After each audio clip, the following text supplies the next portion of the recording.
সাহাবী সিরিজ পর্ব ১৯। বিসমিল্লাহ, আলহামদুলিল্লাহ, আসসালামু আলাইকুম।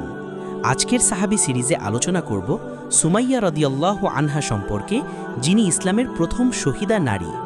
তিনি ছিলেন ইয়াসির রাদিয়াল্লাহু আনহু এর স্ত্রী এবং আম্মার ইবেন ইয়াসির রাদিয়াল্লাহু আনহু এর মা। মক্কার মুশরিকরা তাকে অমানবিক নির্যাতন করত, কিন্তু তিনি তবুও ঈমানের পথে অটল থাকেন। রাসূলুল্লাহ সাল্লাল্লাহু আলাইহি ওয়াসাল্লাম তাদের দেখে বলেছিলেন, হে ইয়াসিরের পরিবার, ধৈর্য ধরো, তোমাদের জন্য জান্নাতের প্রতিশ্রুতি রয়েছে। অবশেষে আবু জাহল তার ওপর বর্বর আক্রমণ চালিয়ে তাকে শহীদ করে। তিনি ইসলামের ইতিহাসে প্রথম নারী শহীদা হিসাবে অমর হয়ে আছেন। প্রিয় দর্শক, সাহাবীদের ত্যাগ আমাদের ঈমানকে শক্তিশালী করে। তাই লাইক দিন, শেয়ার করুন এবং সাবস্ক্রাইব করুন আত্মার আলো চ্যানেল। ওয়াসসালামু আলাইকুম ওয়া রাহমাতুল্লাহ।